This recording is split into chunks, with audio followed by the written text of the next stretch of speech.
Class, hope you're doing well. Today we're going to do a quick overview of the Age of Exploration and look at some of the major players and explorers in that realm. We'll start with the year 1453. It's an important year because several reasons. One, the Hundred Years' War ends against Britain and France, and that marks kind of the end of the Middle Ages. Also, Constantinople falls to the Ottomans, and when that Byzantine Empire falls, when the city of Constantinople falls, what's left of it, and the Muslims control it, rename it Istanbul, it blocks the trade route that Europe had with the East. So now the Age of Exploration begins as people are trying to find a new trade route. Now, Europeans hadn't explored all that much. The Cape of Fear was as far as they would go, as there were stories of monsters on the other side and the reefs tearing up ships. Finally, the 1430s, they get past there. Of course, Henry the Navigator has a big part of increasing exploration in Europe. He is the prince to Portugal. He's going to invest. He never goes on a trip himself, but he's going to invest greatly in these manners. Builds the navigation school, a lot of funding for exploration, new technology like the Astrolabe and the Caravel come around that equip navigators for greater expeditions. Now, Bartholomew Diaz, now that Europeans are starting to map the southern half of Africa, Bartholomew Diaz is one of those. And in 1488, a storm blows his ship to the other side of the Cape of Good Hope. That's a big discovery. He's worn down, low on supplies from the ship, so he can't go any further, but he comes back with the exciting news. Now the race is on. We have to plan a trip to get to India. If you're Portugal, that's the mindset. Now, Vasco da Gama is going to be the one working on this. He's going to make his trip. But in the meantime, a young and upcoming explorer, Christopher Columbus, says, listen, I think there's a faster way to get around the world. Now, Columbus, he's incorrect, but he thinks that the circumference of the world is smaller than what it is. He thinks it wouldn't take him very long to go all the way around the world. He says the quickest way to the east is to go around the world to the west instead of trying to go around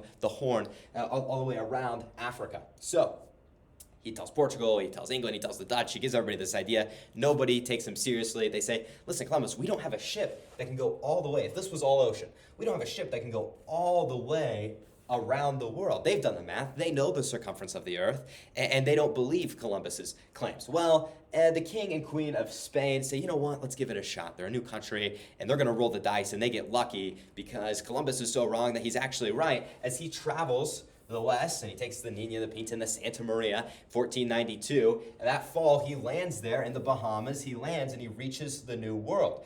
And his ship couldn't have made it all the way around. If it wasn't for the New World, he probably would have died at sea. But he thinks he was right, and he's arrived in the East Indies. He believes that he's in the East all the way until the point that he dies. Christopher Columbus doesn't realize that he's discovered an entire new continent. In the meantime, Portugal's still working on their original plan. So that's Spain. Spain starts to establish colonies. Columbus goes back several more voyages to start to establish colonies over here. They think they're on this side of the world. Now, Portugal has their original plan to go around Africa, and they do. 1498, Vasco da Gama makes that establishment. Okay, another Portuguese explorer, Amerigo Vespucci, goes this way to see what Columbus was up to. He's going to explore here, and he's going to make the determination. This is 1499 when he goes to make this trip. He says, listen, this is not the Far East. This is a brand new continent. He's going to coin the term. He says, this is a new world. Later, a German map maker is going to name the North and South America after Amerigo Vespucci. So now there's this realization that this is a new world and this is a new continent. The growing Europeans' understanding of the world is drastically growing. Okay, more and more explorations continue in the year 1500. Pedro Alvarez Cabral heads out. He's trying to use the monsoon winds. He's going to go back to India to start establishing trading relationships and whatnot. And he takes too wide of a turn as he goes around. He actually runs into Brazil. The Portuguese claim Brazil and have a colony that they establish there. And the Spanish start to send men back to this area to establish their colonies. This is where you get into the conquistadors.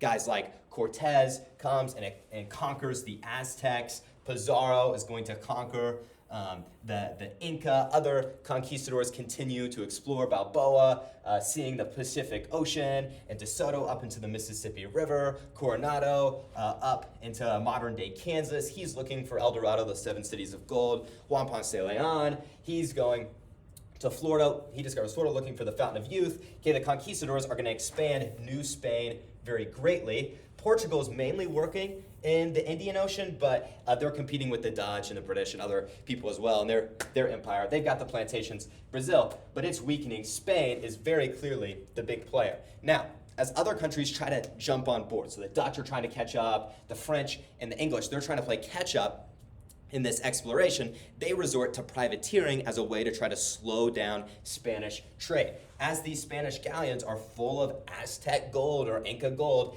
returning from the New World back to Spain, the English government, so for example, Queen Elizabeth will commission people, privateers. These are private citizens that have legal permission to attack Spanish, or whoever you say. She says the Spanish.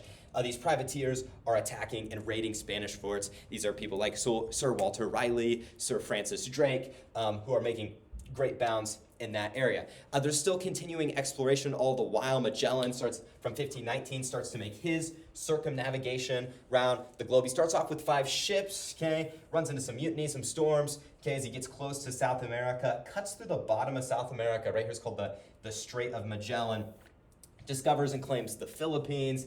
Magellan dies there in the Philippines. Only 1 ship actually returns to make it to Spain, but that's the first circumnavigation in the world. 1521 is when that trip completes. In 1580, that's when Sir Francis Drake completes his trip. So Sir Francis Drake, this is called Drake Passage. He goes a little lower, goes all the way around as well, the world, and goes back to England. That's another big first Englishman to circumnavigate the globe. And when he does that, he's also raiding Spanish shipping, or Spanish forts all the while. England, speaking of England, they've got some explorers coming out. They're starting to establish colonies, first settlement that lasts. The first one they try is Roanoke. It doesn't work. They try twice, doesn't work. In 1607, they establish Jamestown. Later, the Pilgrims come in 1620 on the Mayflower. Those colonies are getting established. New France is getting established. There's a big English push to try to find the Northwest Passage. And just as, Drake and Magellan went underneath the continents, the English were convinced that you could go above. There'd be some sort of passage to get to the Pacific Ocean from above. Hudson tries that and some others, and it doesn't work out. It ices up. But there's English explorers being involved too. Overall, the world changes through the age of exploration, through the exploits and expeditions of these conquerors and explorers. The maps change and the worlds change. Everyone's perception of the globe changes like none other. Thanks for listening. Hope you have a great day.